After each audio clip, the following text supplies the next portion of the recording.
Chapter 12 of Anne of Green Gables. This recording is in the public domain. Read by Robin. Anne of Green Gables by Lucy Maud Montgomery. Chapter 12.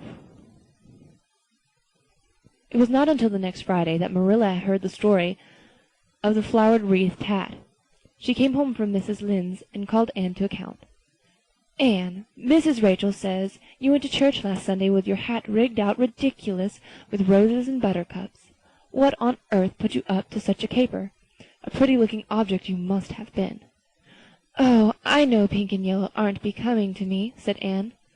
"Becoming fiddlesticks! It was putting flowers on your hat at all, no matter what color they were. That was ridiculous.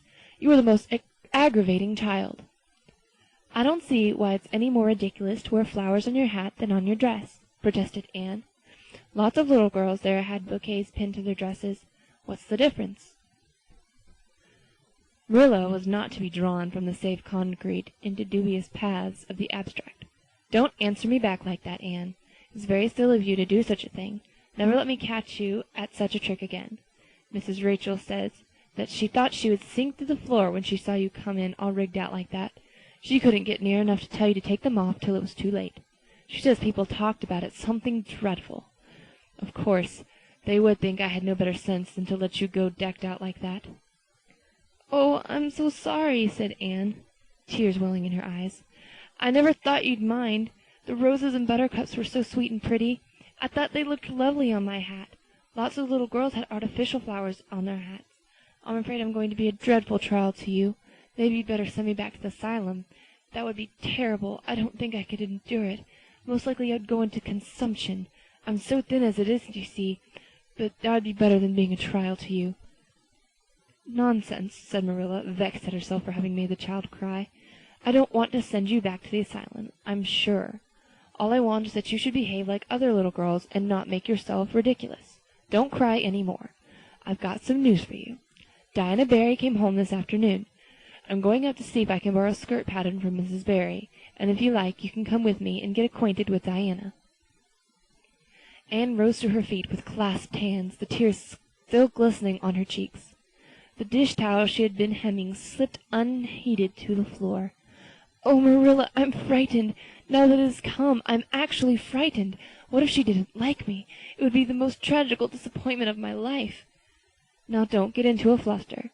And I do wish you wouldn't use such long words. It sounds so funny in a little girl. I guess Diana'll like you well enough. It's her mother you've got to reckon with. If she doesn't like you, it won't matter how much Diana does.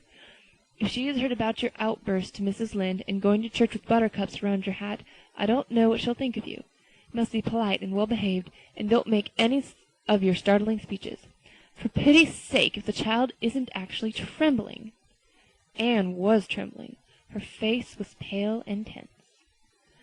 "Oh, Marilla, you'd be excited too if you were going to meet a little girl you'd hoped to be your bosom friend and whose mother mightn't like you," she said as she hastened to get her hat. They went over to Orchard Slope by the short cut across the brook and filled up the Furry Hills Grove. Mrs. Barry came to the kitchen door in answer to Marilla's knock. She was a tall, black-eyed, black-haired woman with a very resolute mouth. She had a reputation of being very strict with her children.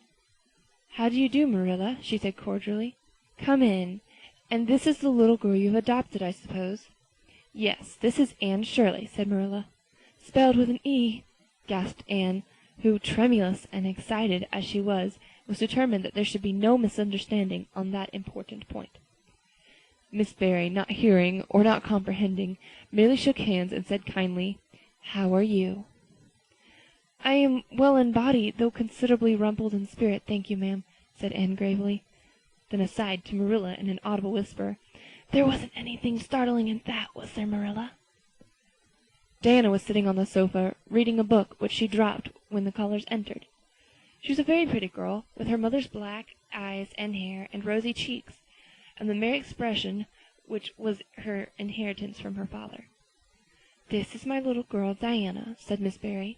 "Diana, you might take Anne out into the garden and show her your flowers. It will be better for you than straining your eyes over that book. She reads entirely too much." This to Marilla as the little girls went out. "And I can't prevent her, for her father aids and abets her. She's always poring over a book.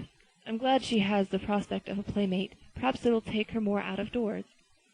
Outside in the garden, which was full of mellow sunlight, streaming through the dark old firs to the west of it, stood Anne and Diana, gazing bashfully at each other over a clump of gorgeous tiger lilies. The very garden was a bowery wilderness which would have delighted Anne's heart at any time less fraught with destiny. It was encircled by huge old willows and tall firs, beneath which flourished flowers that loved the shade. Prim, right-angled paths, neatly bordered with clamshells, intersected it like moist red ribbons, and in the beds between old-fashioned flowers ran riot. There were rosy bleeding hearts, and great splendid crimson peonies, white fragrant narcissi, and thorny sweet Scotch rose, pink and blue and white columbines, and lilac-tinted bouncing bets, clumps of southernwood and ribbon grass and mint, purple Adam and Eve daffodils, and masses of sweet clover, white with its delicate fragrant feathery sprays, scarlet lighting that shot its fiery lances over prim white musk flowers. A garden it was where sunshine lingered, and bees hummed, and winds beguiled into loitering purred and rustled. "Oh, Diana," said Anne at last, clapping her hands and speaking almost in a whisper, "oh, do you think you can like me little, enough to be my bosom friend?" Diana laughed. Diana always laughed before she spoke. "Why, I guess so," she said frankly. "I'm awfully glad you've come to live at Green Gables. It'll be so jolly to have someone to play with. There isn't any other girl who lives near enough to play with, and I have no sisters big enough." "Will you swear to be my friend forever and ever?" demanded Anne eagerly. Diana looked shocked. "Why, it's dreadfully wicked to swear," she said rebukingly. "Oh, no, not my kind of swearing. There are two kinds, you know." "I've never heard of but one kind," said Diana doubtfully. "There really is another. Oh, it isn't wicked at all. It just means vowing and promising solemnly." "Well, I don't mind doing that," agreed Diana, relieved. "How do you do it?" "Well, we must join hands, so," said Anne gravely. "It ought to be over running water. We'll just imagine the path is running water. I'll repeat the oath first. I solemnly swear to be faithful to my bosom friend Diana Barry, as long as the sun and moon shall endure. Now you say it and put my name in." Diana repeated the oath with a laugh fore and aft. Then she said, "You're a queer girl, Anne. I heard before that you were queer, but I believe I'm going to like you real well." When Marilla and Anne went home, Diana went with them as far as the log bridge. The two little girls walked with their arms about each other. At the brook they parted with many promises to spend the next afternoon together. "Well, did you find Diana a kindred spirit?" asked Marilla as they went up through the garden of Green Gables. "Oh, yes," sighed Anne blissfully, unconscious of any sarcasm on Marilla's part. "Oh, Marilla, I'm the happiest girl on Prince Edward Island this very moment. I assure you I'll say my prayers with right good will tonight. Diana and I are going to build a playhouse in Mr. William Bell's birch grove tomorrow. Can I have those broken pieces of china that are out in the woodshed? Diana's birthday is in February and mine is in March. Don't you think that is a very strange coincidence? Diana's going to lend me a book to read. She says it's perfectly splendid and tremendously exciting. She's going to show me a place back in the woods where rice lilies grow. Don't you think Diana has got very soulful eyes? I wish I had soulful eyes. Diana's going to teach me to sing a song called Nellie and the Hazel Doll. She's going to give me a picture to put up in my room. It's a perfectly beautiful picture, she says, a lovely lady in a pale blue silk dress. A sewing machine agent gave it to her. I wish I had something to give Diana. I'm an inch taller than Diana, but she is ever so much fatter. She said she liked to be thin because it's much more graceful, but I'm afraid she only said it to soothe my feelings. We're going to the shore some day to gather shells. We've agreed to call the spring down by the log bridge the Dryad's Bubble. Isn't that a perfectly elegant name? I read a story once about a spring called that. A dryad is sort of a grown-up fairy, I think." "Well, all I hope is you won't talk Diana to death," said Marilla. "Remember, this is all you're planning, Anne. You're not going to play all the time, nor most of it. You'll have your work to do, and it'll have to be done first." Anne's cup of happiness was full, and Matthew caused it to overflow.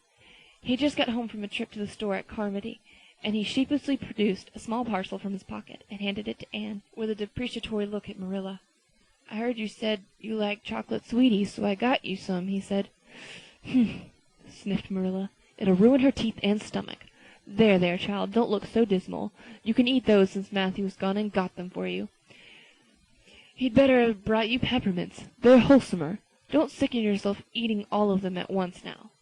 "Oh, no, indeed I won't," said Anne eagerly. "I'll just eat one tonight, Marilla, and I can give half of them to Diana, can't I? The other half will taste twice as sweet to me if I give some to her. It's delightful to think I have something to give her."